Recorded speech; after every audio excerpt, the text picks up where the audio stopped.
ಸಾಧ್ಯಗೆ ಎಲ್ಲಿ ನನ್ನ ಪ್ರಾಣಸಕ? ಎಲ್ಲಿ ನಿನ್ನ ಪ್ರಾಣಸಗನು? ನಿನ್ನ ವಿಳಂಬ ನೀತಿಯಿಂದ ಎಲ್ಲವೂ ಹಾಳಾಯಿತು. ಹೇಗೆ? ಏನಾಯ್ತು ಸಾಧ್ಯಗೆ?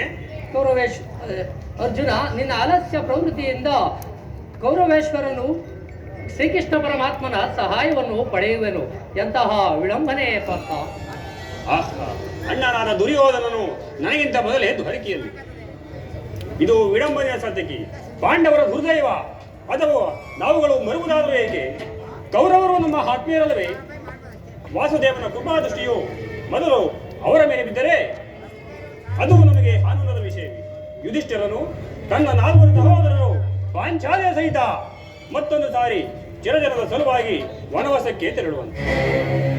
ಅರ್ಜುನ, ನೀನು ದ್ವಾರಕೆಗೆ ಹೊರಟೆ ಎಂದು ಕೇಳಿದ ಬಳಿಕ ನಾನು ಹೊರಟಿದ್ದು. ಆದರೆ ನನ್ನ ಸುದೈವ ಬಲದಿಂದ ನಾನೇ ಮೊದಲು ಇಲ್ಲಿಗೆ ಬಂದೆನು. ಪುರುಷಾನ್ಯದಿಗೂ ದೈವ ಮಂದಿರಕ್ಕೂ ಮೊದಲು ಹೋದರೇನು, ಕೊನೆಗೆ ಹೋದರೇನು? ಅವರವರ ಭವನಾನುರೂಪವಾದ ಫಲವು ಅವರಿಗೆ ದೊರಕುವುದು ದುರ್ಯೋಧನ. ಹಾಗೆಂದು ಸುಮ್ಮನೆ ಕುಳಿತರೆ ಕಾರ್ಯವಾಗುವುದೇನೋ ಧನಂಜಯ? ಇಂತಹ ಸಮಯದಲ್ಲಿ ಹಲವು ಕಡೆ ತಿರುಗಿದರಲ್ಲವೇ ಹಲವು ರಾಜರುಗಳ ಸಹಾಯವೂ ದೊರಕುವುದು.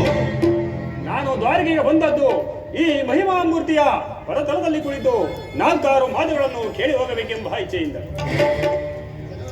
ಸರಿ, ನಿನಗಿಷ್ಟವಿದ್ದ ಸ್ಥಳದಲ್ಲೇ ನೀನು ಕುಳಿತುಕೋ ಅರ್ಜುನ.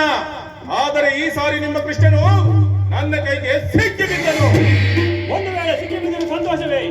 ಕುರುಪಾಂಡವರ ಧಮನಿಗಳಲ್ಲಿ ಒಂದೇ ವಂಶದ ಪವಿತ್ರವಾದ ರಕ್ತವು ಹರಿಯುತ್ತಿರುವುದೆಂಬುದು ನಾನು ಮರೆತಿಲ್ಲ ದುರ್ಯೋಧನ, ನೀನು ಮರೆಯಬೇಡ.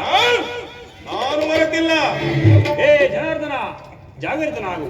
ಜಗತ್ತಿನ ಜೀವಕೋಟಿಯನ್ನು ಅಸತ್ಯದಿಂದ ಸತ್ಯದ ಸೀಮೆಯನ್ನು ಸೇರಿಸು. ಅಂಧಕಾರದಿಂದ ಬೆಳಗಿನಡೆಗೆ ಕರೆದುಕೊಂಡು ಹೋಗು. ಮೃತ್ಯವನ್ನು ಅಳಿಸಿ ಅಮೃತ ತೋರಕೊಡು. 7 ಚಕ್ರಪಾಣಿ ಹೇಳು, ಈ 3 ಲೋಕದ ಮಂಗಳವು ನಿನ್ನನ್ನೇ ಸೇರಿದೆ.